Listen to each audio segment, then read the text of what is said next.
Good evening, everyone, and welcome. It's Monday, it's 23rd of February, it's 5:30. We are the Owatonna School Board. I'm going to call this meeting to order. Andrea is going to give us an update on our attendance. Looks like we're all here minus Lori, which we knew would be absent tonight. Lowell. And Lowell, who is at the high school. Yep. All right, let's start with the pledge. I pledge allegiance to the flag of the United States of America and to the republic for which it stands, one nation, under God, indivisible, with liberty and justice for all. First up tonight would be to approve the agenda as presented. So moved. Second. We have a motion and a second. Is there any discussion? All in favor with an aye? Aye. Any opposed? Motion carries. Item 4 tonight is the mission moment. I'm going to turn things over to Dr. Champa. All right, our favorite part of the evening. So tonight we will be recognizing 5 of our exceptional Owatonna High School students, and we know that we do not have all of them with us tonight due to it's just a busy time at the high school and a lot of different events. Regardless, we are going to acknowledge each of them, and we'll ask those who are here to give us I'm sure we'll have some questions, but I want to give just a little background for each of our students. So we will start with our Excel Award nominees. We have Lowell Schultz and Ava Cox. Owatonna High School juniors were nominated for the Excellence in Community, Education, and Leadership Excel Award. The Minnesota State High School League Award recognizes high school juniors who are active in fine arts and/or athletic activities, demonstrate leadership qualities, and are model citizens in the community. Lowell's involvement at Owatonna High School beyond being the school board student representative has included DECA, mock trial, National Honor Society, Student Council, Students for Life, cross country, track and field, band, choir, orchestra, musical theater, hence he's not here tonight, marching band, pep band, and carolers. He is involved in the community through 4-H, Boy Scouts, Eagle Scout Project, Big Brothers, Big Sisters, church, volunteer, and Shop with Santa. Ava's involvement at the high school includes Link Crew, National Honor Society, Prom Committee, Student Council, SHOCK, Best Buddies, Health Occupation Students of America, Cross Country, Track and Field, Choir, and Orchestra. Her community involvement includes Big Brothers, Big Sisters, Tutor for National Honor Society, Church, and Hospital Volunteers, Toys for Tots, and Youth Coach. Both Ava and Lowell were selected as state-level winners, and they will be honored in March. Congratulations.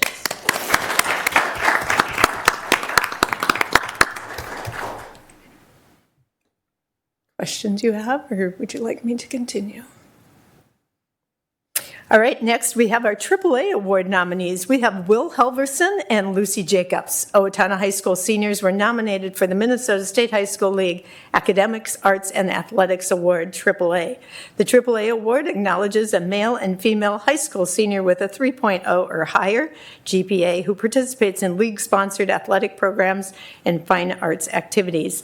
Lucy's athletics and fine arts activities at Owatonna High School include choir, all-state choir, orchestra, carolers, winter musical, marching band, cross country, and track and field.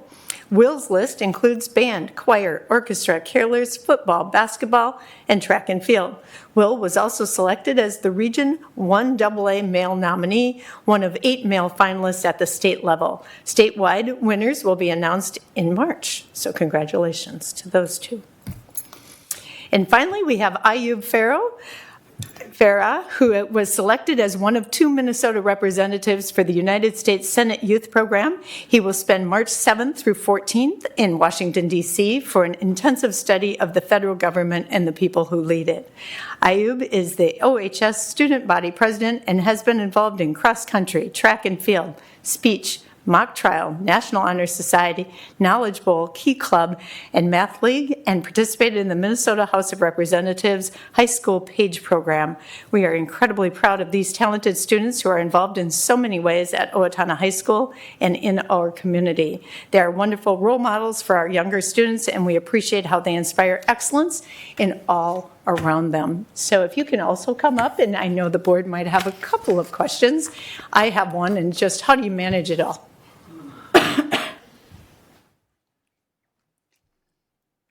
You can, Ayub, if you want to just kind of share that mic, and questions, comments from the board. Hit the button. Hit the button. Yeah. Sure, go ahead. But You just have to hit the button though first for us. There we go. you. Doing the activities you are actually interested in and not simply signing up for activities you have no interest in is very important. Additionally, just having a passion for what you do and being a leader and having leadership positions gives you an incentive to be more involved. That's what I've kind of learned through my 4 years of high school. What was the question again? I didn't. Manage it all. I don't know. I think having a strong support system. I think my family is always there for me, and then also having friends that encourage you to be your very best, and then also just continuing to be your very best and try new things is always important too. You have plans for not next year, but post-high school? Yes, I want to go to college to go study nursing or elementary education.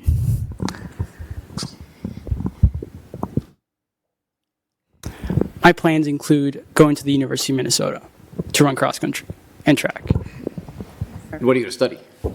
International relations, political science. Congratulations to both of you. You're just a great example of student body here in Owatonna. We're very proud of both of you. Thank you. And we have a small tip.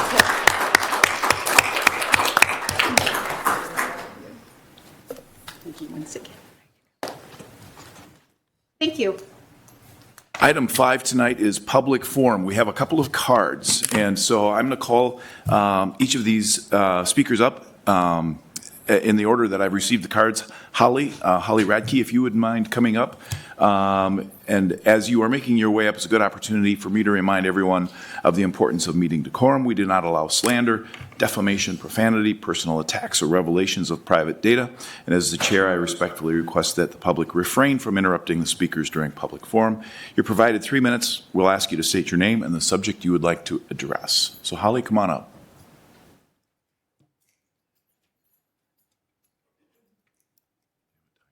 Thank you.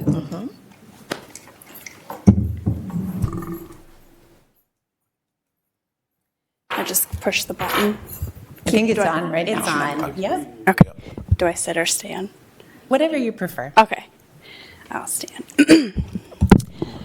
Members of the school board, my name is Holly Radke, and I'm one of the middle school nurses, and I'm standing here before you to talk about the importance of our schools building nurses and the why behind everything we're asking for as we struggle to create our very first contract, one we deserve. School nurses are often the first to notice when a student is sick, injured, anxious, or struggling in ways that might otherwise go unseen. School nurses manage chronic health conditions, including but not limited to asthma, diabetes, severe allergies, seizures, and heart disorders. We also ensure each student is up to date on immunizations or an exemption form is on file, making it possible for students to stay healthy and in the classroom where learning happens. We directly support student attendance and help them remain in school. We quickly identify health concerns early and connect with families to help prevent small issues from becoming major barriers to learning. We also provide immediate care in emergencies, giving parents peace of mind and helping schools respond quickly and safely. We are on the front lines during any life-threatening event. But beyond medical care, school nurses educate students on health and nutrition, better life habits, support mental health, and serve as a trusted, safe adult whom kids know they can turn to at any point in their day. An investment in school nurses is an investment in student well-being and district-wide safety. When students are healthy and supported, they are more likely to attend school, stay focused, and succeed. When nursing positions are cut, the costs don't disappear. They shift to classrooms and families. Investing in school nurses protects student safety, supports staff, and makes responsible use of district funds. Here's an example of how many kids depend on us each and every day. Each bead represents a student and the type of care that we have given for them. As I mentioned before, I'm one of the middle school nurses. Last year, 24 to 25, we saw 8,526 students. The OMS middle school population at that time was 1,008. 1 year prior, during the 23-24 school year, we saw 10,017 students. The OMS population at that time was only 969 students. The school district as a whole saw 41,525 students in the 24-25 school year, with the total population being 4,350 students. One of my coworkers said it best: "We don't have a classroom of 25, we have an office of hundreds or thousands." Every child deserves to feel safe at school, and every parent deserves to know that there is a nurse there when it matters most. Without adequate staffing and support, the risk isn't just burnout, it's delayed care, missed warning signs, and preventable emergencies. Healthy students learn better, and school nurses make that possible every day. A Fair First contract is one way this district can show it truly values student health, safety, and care. Thank you so much for your time. Holly, thank you. Thank you. We've got another card from Amanda Miller.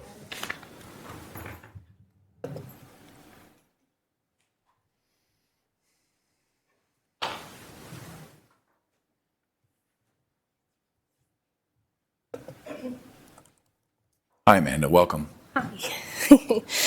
Good evening. My name is Amanda Miller. I am the Washington Elementary School nurse.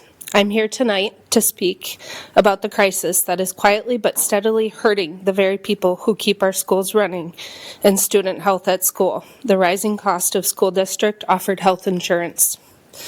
For many of us, health insurance is not a luxury. It's not optional. It's a necessity for ourselves, for our children, and for our families. And yet the cost for this necessity has reached a breaking point. Right now, the cost of district-provided health insurance has risen to $678 a paycheck, not per month, per paycheck.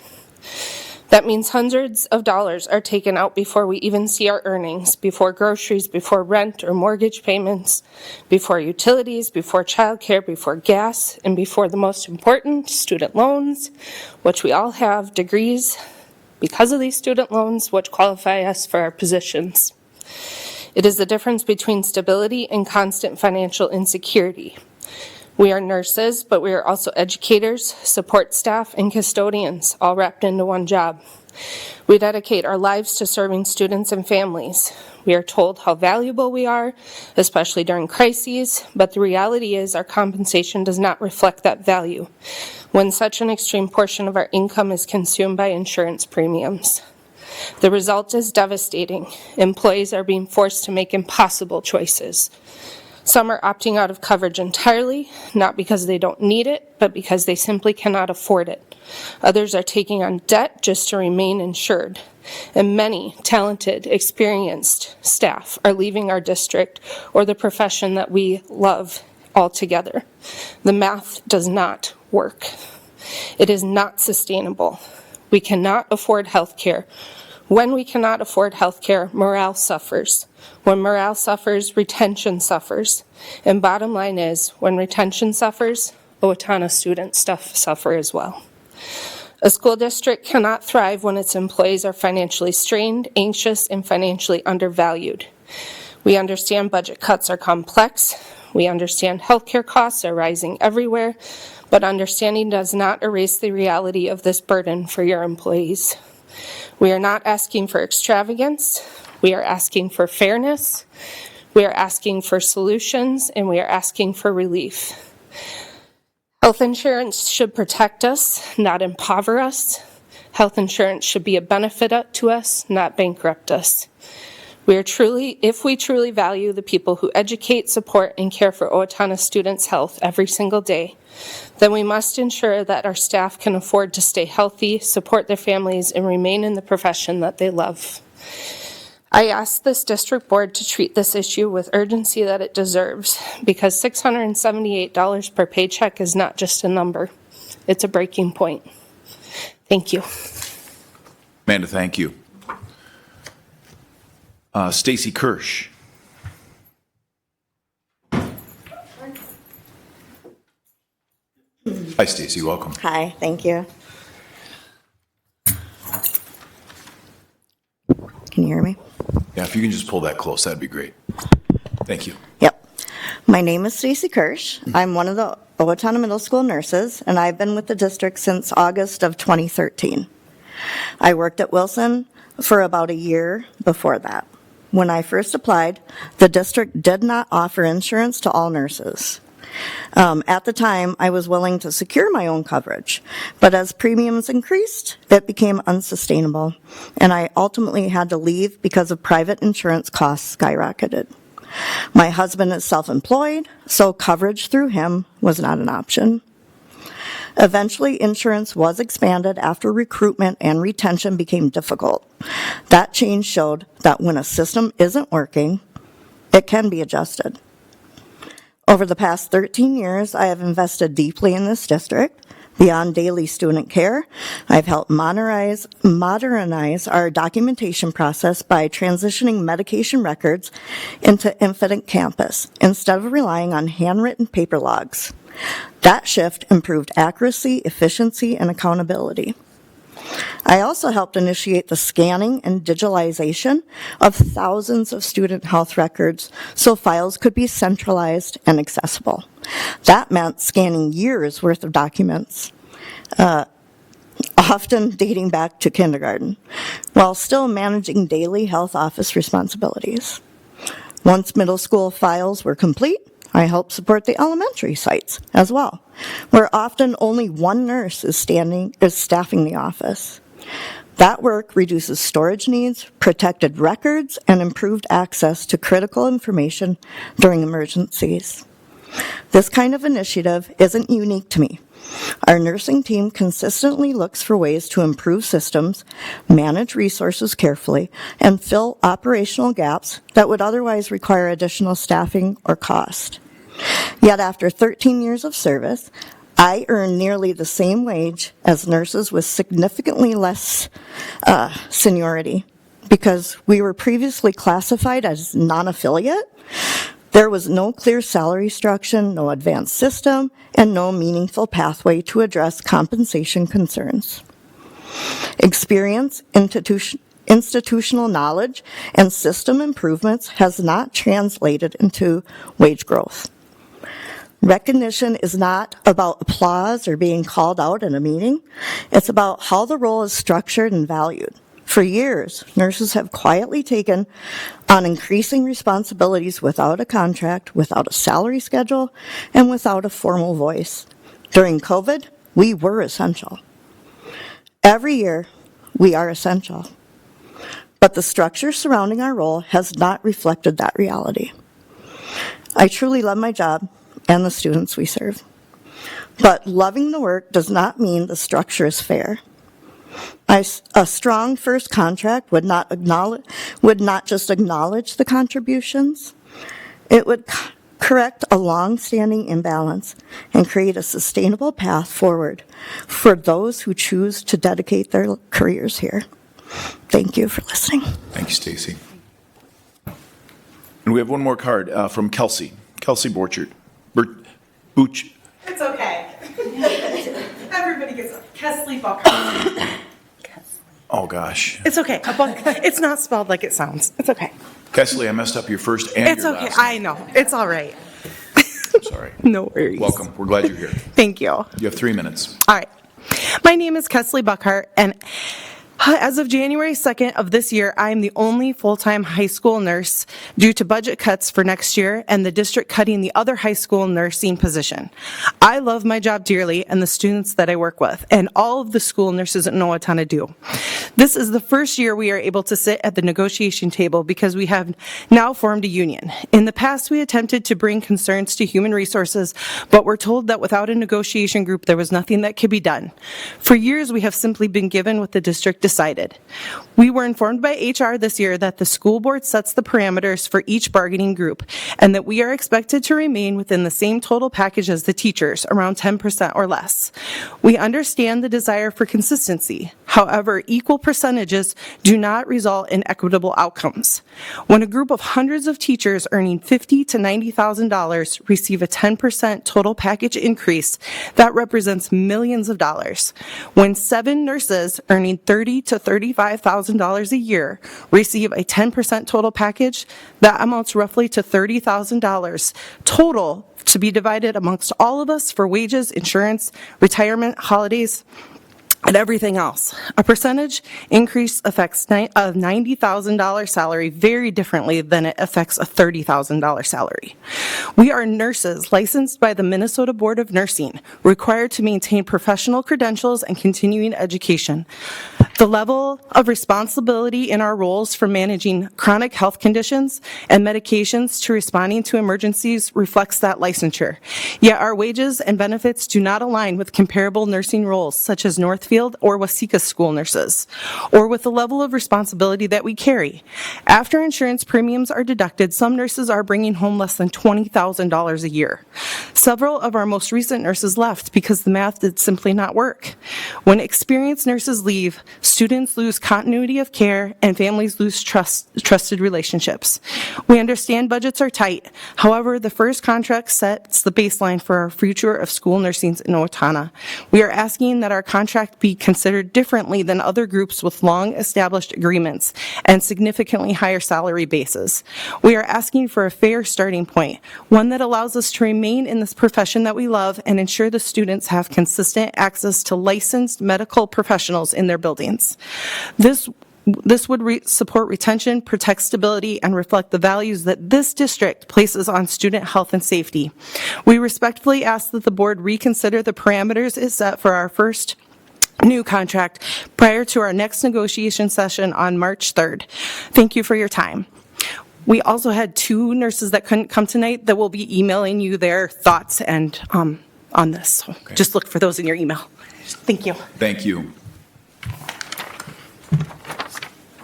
Okay, that was public forum. Item 6 tonight would be just general information. Item A underneath of general information is the enrollment report. Do any of you have any questions for Dr. Champa as it relates to the information in that report? Okay, we're going to move on. Item 7 tonight, there's no action required by us. Item A would be board forum. Jolene, do you mind if I start over on your side? Yeah. Start with committee reports. Yeah, we haven't, as facilities and or policy haven't met since a couple of months ago, so nothing new to report. And do you have anything for just general board forum? Finance, we have a meeting scheduled now, I think, in March, technically? Almost scheduled. Almost? Oh. Almost. So, but yeah, we haven't had a meeting since our last meeting. So. Okay. For policy, we just have the second reading stuff that's on. We've all seen it. It's just around one more time. Okay. I have a couple of quick things. Number one, our next work session, a quick reminder, there's a 4 o'clock meeting that precedes the work session. And we will have pizza brought in for the in-between. So we don't have to worry about getting hangry. And the second thing that I have, we have at the graduation this year, we have Ron, who is going to be a part of a board representative to the graduation, and there is an opportunity for one more board member to be a part of graduation. Anybody have an interest? Want to do that? All right, there we go. And I'm a facility. We have not had a meeting since our last.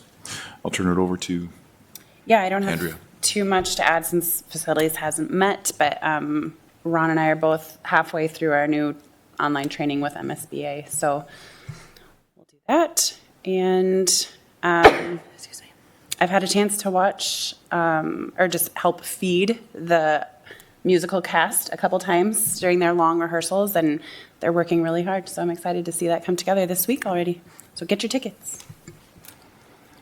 Elizabeth. Yeah, I don't have anything. Good evening, members of the board.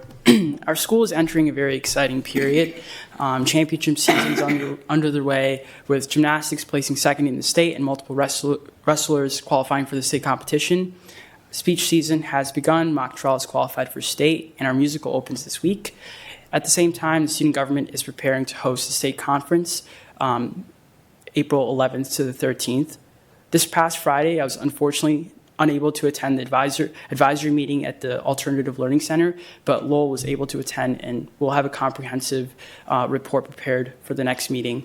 And we are also in the works of scheduling a meeting with Mr. Kath to have a conversation about how we can better interconnect the alternative learning center community with the broader Owatonna High School community. Thanks, Ayub. The second part of this is the work session report. Anybody have any questions or thoughts relative to our most recent work session? Okay. We're going to continue on. Item B tonight would be the administrative report. Item number 1 underneath of that is the state of the district. I'm going to turn things over to Dr. Champa. All right. Hold on. All right, it is my privilege tonight to give the State of the District 2026. And obviously, we could not capture everything that goes on within the district, so this is very much a highlight. I think this cover really captures the spirit of Owatonna schools. So as we move on, everything that we do is really anchored in what you have established as our mission, vision, core values, and those strategic directions. The strategic directions will come up again as we talk about the cadence of accountability. I think at our core, the reminder of inspiring excellence, every learner, every day. Just a quick, broad overview of our district. Currently, we are serving 5,248 students. As you know, that has been an increase largely due to our online environment. We currently employ 1,098 employees. And when we look at that number, it's 766 employees. That excludes our casual substitutes and coaches. So a little bit of a discrepancy there. We support 10 buildings, and we are Owatonna's third largest employer, following Federated and Viricon, and we are proud to have 41 languages spoken within our district. As we look at our district overview, really at the core of our work is our students. So we are going to just quickly look at each of these areas and the work that specifically in 2025-26 has been our priorities. So with students at our core, just capturing all of the different opportunities that our students have within Owatonna schools, and then allowing our students to really say it best. So earlier this fall, we did a survey that included our students, grades 4 through 12, our parents, and our staff. And this is capturing a little bit of what our students had to say. So when we look at middle school students who don't always admit to working hard in school, when they looked at, I try my best at school, or they answered that question, 97% of them said, yes, I do. My teachers explain things in a way that I get. We had 91%. And then, as Ayub mentioned, we have our student advisory meetings, and those meetings take place at our middle school, high school, and at our area learning center. And this year, we have the entire cabinet listening to our students and really want to continue to elevate their voice. Then we move on to our high school, and when they answered the questions, I have opportunities to explore and learn about my interest at school. 90% said that they did, and we are proud of our pathways, and we'll talk about that a little bit more also. And then teachers treat me with respect, and we had 95% of our students responding favorably to that. And as mentioned, we have our student advisory meetings. As we continue to move on, we look at our district in general, and it starts with our Owatonna School Board. There you are. And then moving on to our dedicated, talented, and passionate staff. And just, again, I think it captures some of the spirit that we have here in Owatonna, and certainly Owatonna proud. This year's Mission Moment theme has really been to recognize our partnerships. And thank you to Lori Bugler for helping capture all of these, because it was one of those things as we started. And I think this is just a special statement to Owatonna and all of our various partners that we have throughout the district. And early on this fall, I talked about this picture of the parade up in the top right-hand corner before I had experienced it, and I think that just speaks volumes to the support and partnerships within our community. We're incredibly grateful, and our students are the benefit from all of these various partnerships. Community engagement, one of the things that we heard early on this fall in our perception survey was we'd like to see more community engagement. So we currently have our monthly coffee and conversation. We have quarterly leadership breakfast, public engagement series that was based on various topics. We did engage earlier with that school perception survey. Community Ed, you can see our current brochure on the left there and the upcoming one. Partnered with the city of Owatonna with the shops at Rose Street, which we're excited about that. And our students are building the sheds that will be showcased there. We currently have an active calendar survey as we look at the 27-28, and then a number of community donations that we are proud that have gone through our student councils, sports teams, and more. And then our cabinet is involved in community service clubs across the district. Moving on to teaching and learning, Director Sullivan can attest that this has been an incredibly busy year this year. So our priorities and action steps for the 25-26 school year, READ Act, has become a familiar term, and our staff have gone through that core training, which was a minimum of 54 hours in phonics training. Our literacy curriculum, embedding and implementing a new curriculum, specifically in the area of literacy, has been a heavy lift for all of our staff. And then Director Sullivan works hard to provide staff development that is based on that curriculum and individual building needs. We are currently also piloting a new math curriculum in 7 different classrooms, and then really working on intervention structure and materials. So there is a pilot that will be started at the middle school, which is with Lexia Power Up, and then Director Sullivan is also working diligently in building in a class for reading intervention at the middle school for the 26-27 school year, and then building within classes at the high school in grade 9 and possibly grade 10, and then didn't see it coming, but was also tasked to determine materials for temporary learning, which we are just ending this Friday, and then changing our state assessment testing structure at the high school. So as many of you remember, we have about 35% of our students at the high school engaging in the state assessment, and we're working on, thanks to the work of the high school and teaching and learning, just changing that structure to hopefully increase that participation. Continuing on, EduClimber implementation is a new way of tracking all of our data, and so luckily we have a data guru who's comparing all of that data. American Indian funding is new for Owatonna Public Schools. They just met earlier tonight. Continuing to review Pathways, and incredibly proud of the work with Pathways and how nimble Owatonna Schools is, rather than using kind of the cookie cutter model, if you will. And then Owatonna Promise, and that was started by Mr. Elstead, that I am proud to continue to look at the best way we can possibly do that. And then just a note about our Owatonna Area Learning Center, and we currently have an enrollment there of 84 students. As we look at what we offer in teaching and learning, we also have our alternative services, which includes multilingual programming. We currently have 446 students, which is 8.7% of our population, with a teaching staff of 13. We have 11 success coaches throughout the district, 9 that are funded through achievement and integration funding, and then adult basic education, which is housed with Community Ed, and we have a total enrollment there of 145, but those who are active are 91 currently, 3 staff with an equivalent of 1.6 FTE. As we continue, we look at Owatonna Online, and I know you just recently looked at this. We currently have 604 students enrolled. I think that's a little higher than that today.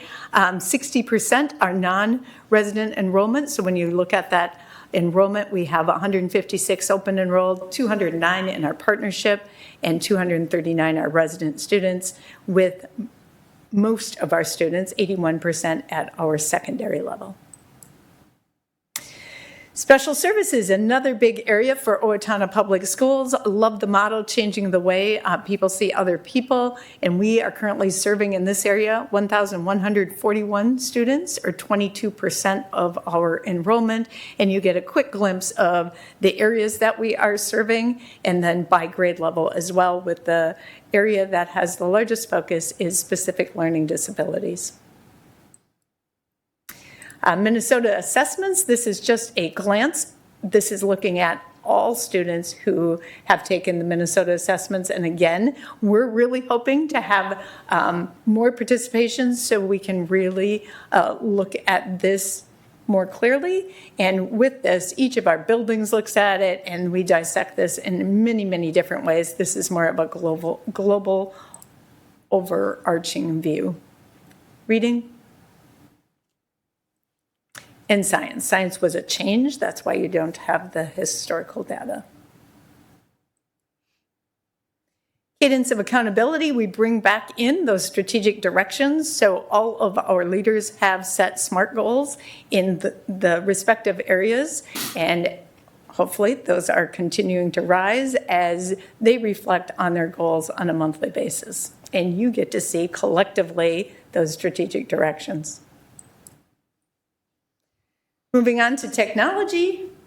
Our technology priorities and action steps. So earlier this year, there was a technology subscription audit, just diving deeply into the subscriptions that we have, what we might have as free options, and we're able to include this in our budget adjustments. Technology safety and security, a lot of work behind the scenes that you heard about earlier this fall as well.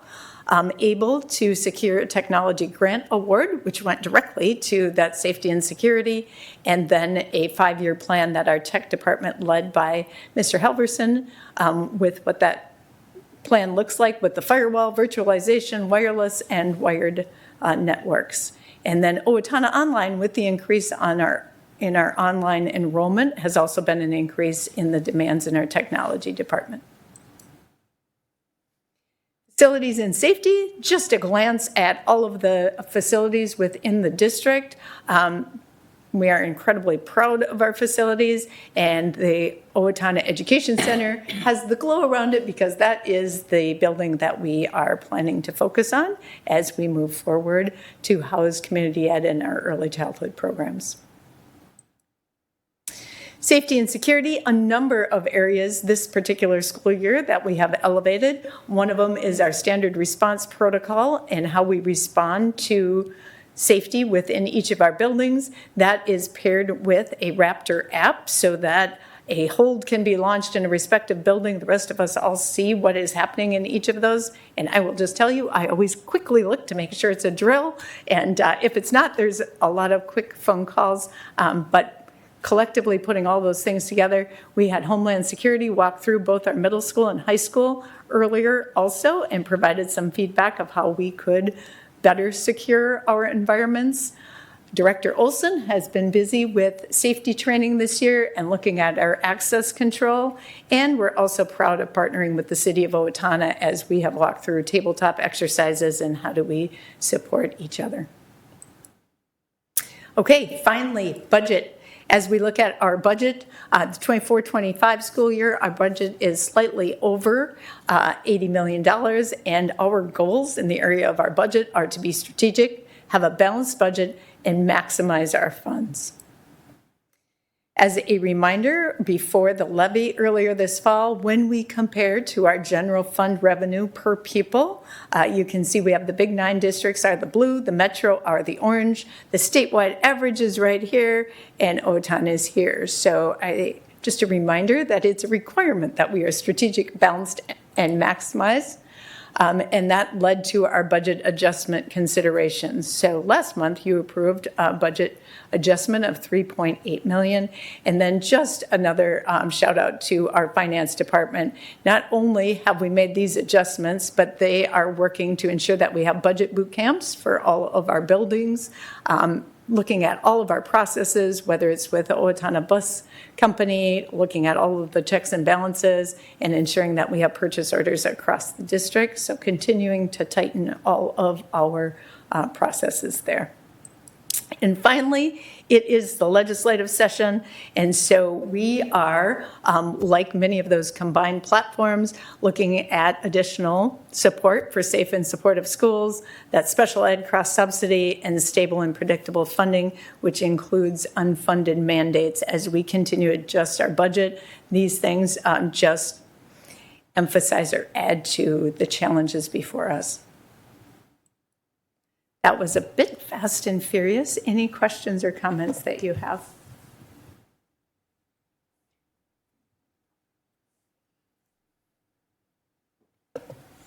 I don't think so. All right, thank you. Item 2 tonight, the Director of Teaching and Learning is Julie Sullivan, and Julie is here to address the American Indian education. Hi, Julie. Good evening. This is fairly brief. You have just a vote of concurrence that the school board then approves. We do have an American Indian Parent Advisory Committee. It has been a fairly small committee over the years, but this year we've garnered about 6 to 7 regular members who come to our meetings. And this is also the first year that we qualified for some American Indian education funding. And that's based upon if you have a certain number of students, then you get some dollars that come with it. So then that required us to also create a plan that we sent into the state this fall, and we got it back on Wednesday of last week, so they're a little bit behind in responding. We have to make a few tweaks, and right before I came to this meeting, our APAC, that's what the group is called, was meeting over at the district office and kind of going through some of the revisions that we were making to the plan. But they had already voted yes on our concurrence of just the plan and the work that we are going to do. So that's just the simple form that you will be signing off on tonight. And if anybody has any questions, I can certainly try to answer. Julie, is this the program where we do something in conjunction with another district relatively close by? No, that's our... Something different. Yeah, that's our achievement and integration, which we do with Blooming Prairie.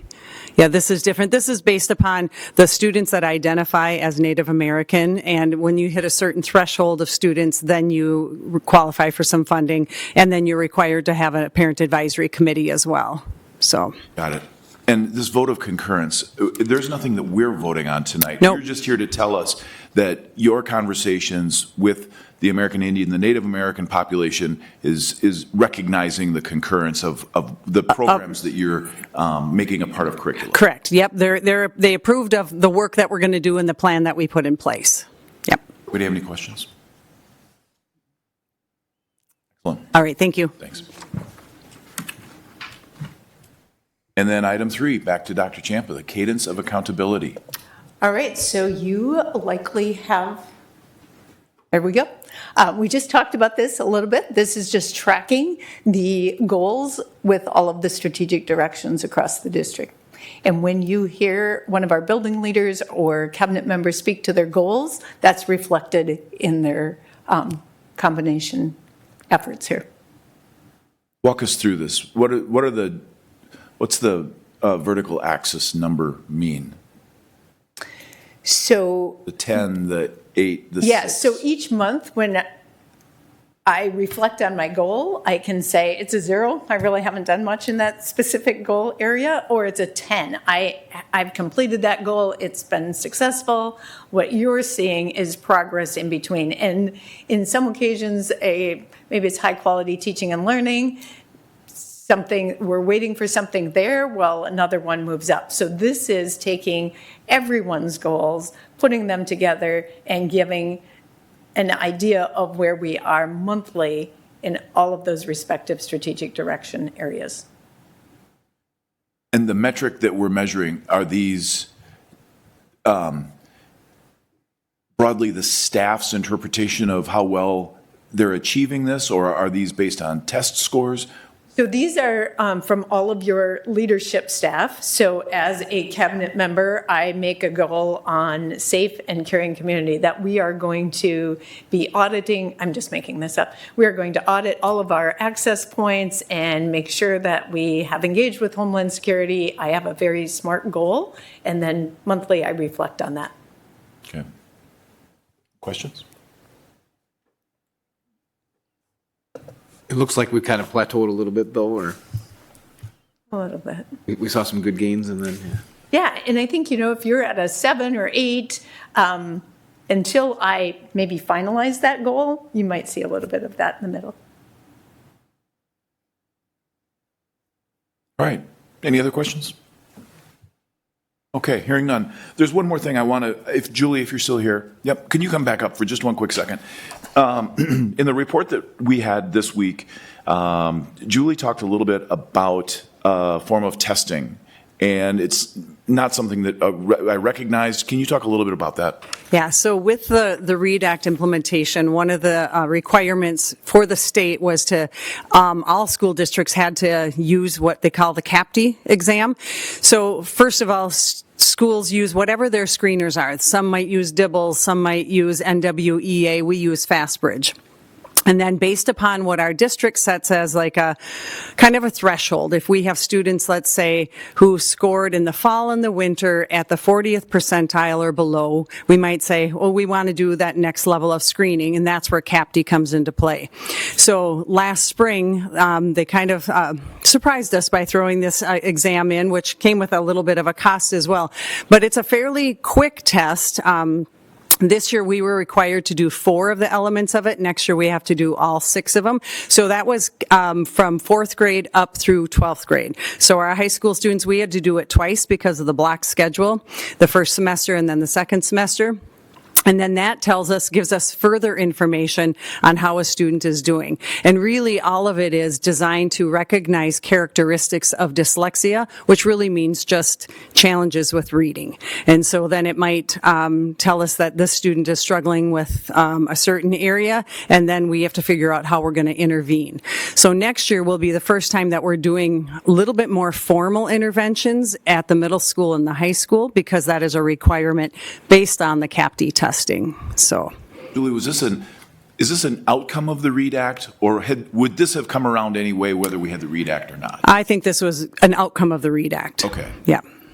But unexpected. But unexpected, yeah. Unexpected, I think it was probably April when they told us this, and then everybody across the state was kind of scrambling to contact CAPTI and find out what does this mean. We had to kind of guess how many seats we needed to buy, because you have to do that in advance as well, and then implement that test. And so then we have had a couple of sessions on a couple of our PD days this year where CAPTI met virtually with our teachers to explain, okay, now that you've given this test, this is what the results mean, and kind of walked them through that.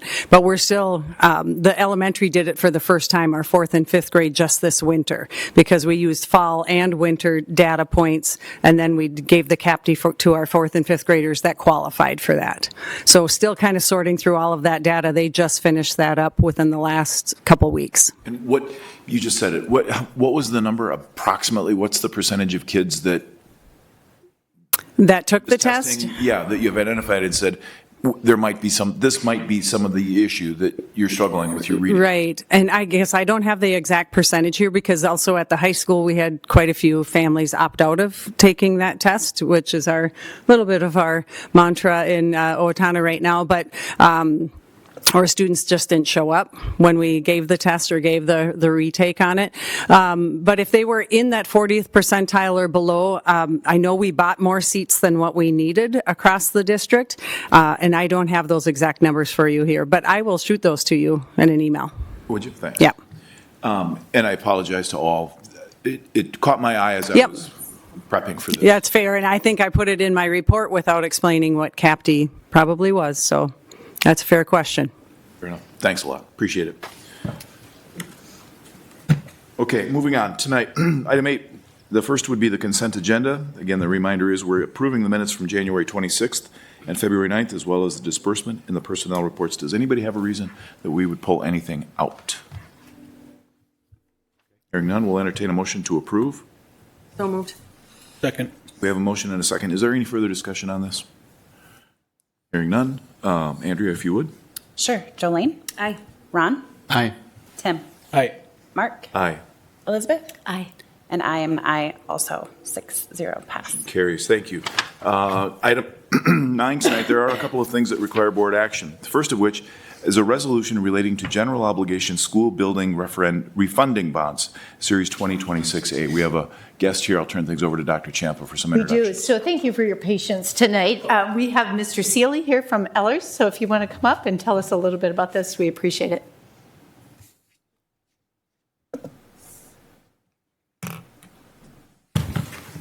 Yes, thank you for having me. It's a pleasure to be here. And tonight you have a resolution in front of you to authorize the issuance of refunding bonds. The refunding bonds would refinance or refund your 2016 bonds.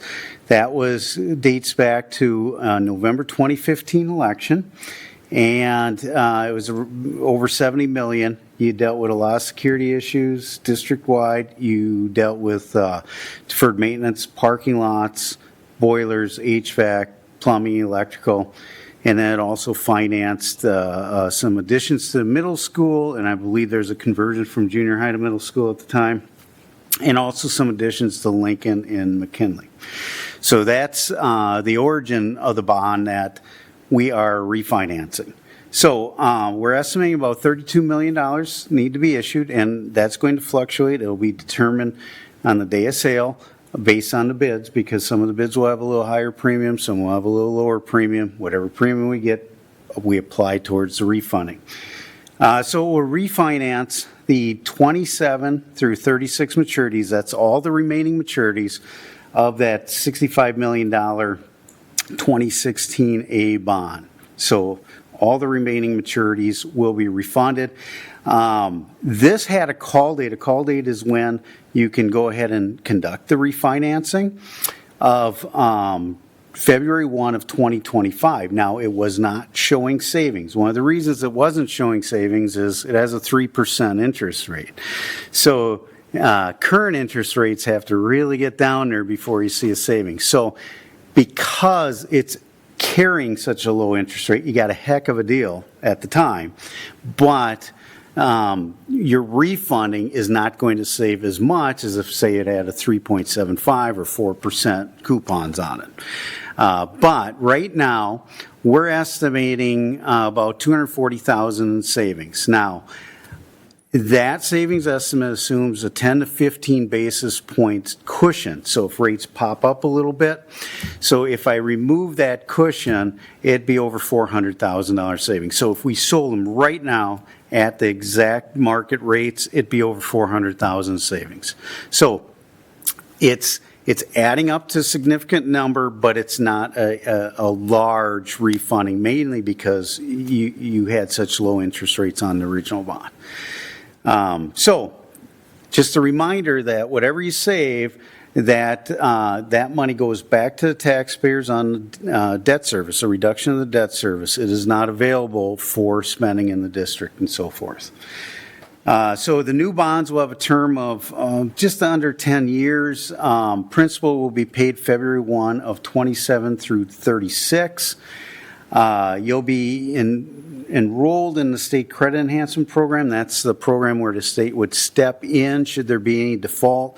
That gives you a second bond rating, and it reduces the risk, so therefore it gets you a better interest rate when you sell these. We will get a Moody's rating just on the school district. And right now you have an A1 rating.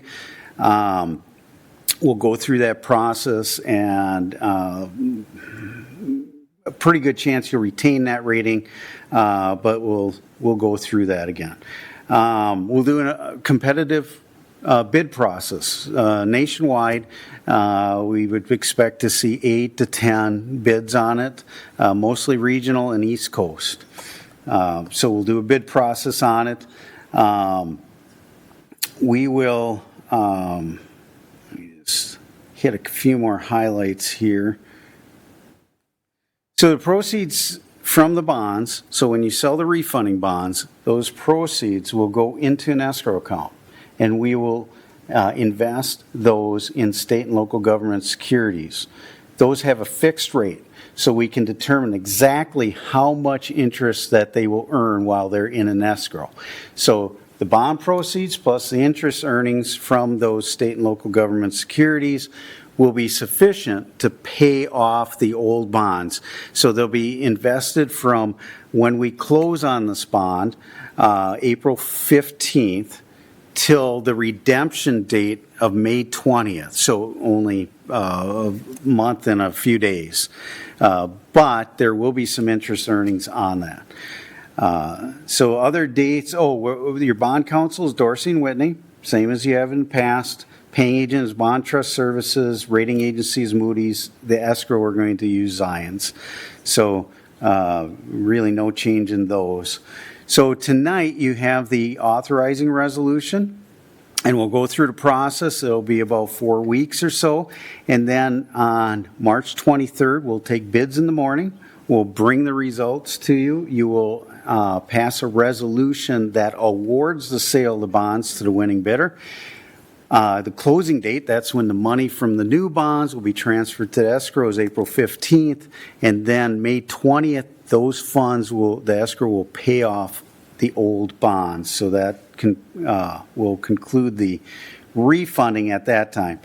So there's some schedules. You might have received a pre-sale report, but the main thing is you have very good rates now, and it took, like I said, we could have done this over a year ago, but it didn't show any savings because of the good rates.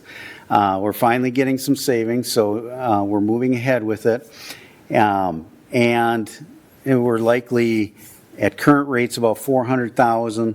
Like I said, what we use the cushion when we do the pre-sale, but that's what our estimate is. You have a resolution. The bond attorneys generally like to see a roll call vote on that. That authorizes us to move ahead with the issuance and sale of the bonds and bring those bids back to you in a month. And then in addition to that, did you say it would be necessary for us to have one more stand-up meeting to essentially approve the final activity that you're going to do on our behalf? Yes. Okay. So we'll get the bids, we'll bring that information to you, and you will award the sale of bonds to the winning bidder. And now, the time frame of that, about when do you anticipate we'll need that meeting? that's the 23rd of March. Oh, it is, all right.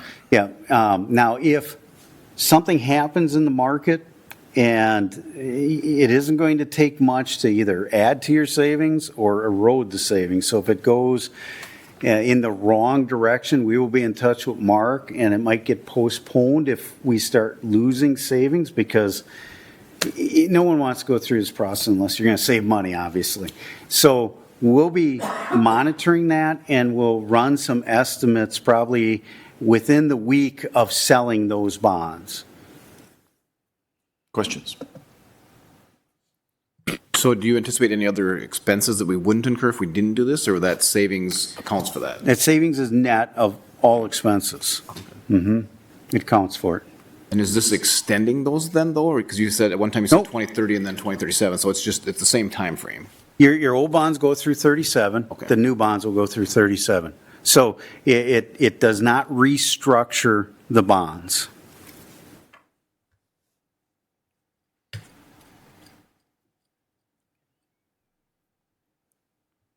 Questions? Elizabeth, you're looking very intently, so I want to make sure. No, I'm good. This is just school finance, and it's complicated, and trying to wrap my brain around it. It was mentioned in the report that you had provided us prior to the meeting, the bond rating for our district, if it were today, I think, did you say, was it a AA1? You're going to get two bond ratings. One is on the district, that's an A1. And then the state credit enhancement program carries its own, that is the AA1. Okay. All right. Any further questions? You have the motion queued up. Yeah. Anybody, really? Go for it. Sure. I move that the board approve the resolution relating to general obligation school building bond series 2026A, authorizing the issuance and sale thereof, and providing for credit enhancement with respect thereto as presented. Second. We have a motion and a second. Is there any further discussion? Okay, hearing none. Andrea, if you would. Sure. Jolene? Aye. Ron? Aye. Tim? Aye. Mark? Aye. Elizabeth? Aye. And I am an aye, also 6-0 pass. Motion carries. Very good. We'll be in touch. Thanks. Thank you. Thank Have you. a Or good evening. you'll be in touch with us. We'll be. Okay. Item B tonight is compensation and benefits for individual non-affiliated employees. Dr. Champa. All right, so you have before you just what you said, the individual non-affiliated employees compensation and benefits. We have Director Pika here if you have any questions with the 30 employees that are included within that collective bargaining group. or they are not a collective bargaining group. I apologize for that, but within that group. Anybody have any questions? Hearing none. Ron, do you have an opportunity to? Sure. I move that the board approve the 2025-2027 salary and benefits package and employee guideline changes for individual non-affiliated employees as presented, and authorize the chair and clerk to execute the individual agreements on behalf of the school board. Second. Motion and a second. Any further discussion? Favor with an aye? Aye. Any opposed? That motion carries. Item C tonight is policy revisions. Again, Dr. Champa, if you would. I do not. Okay. Members of the policy committee, anything, I mean, as I read through these,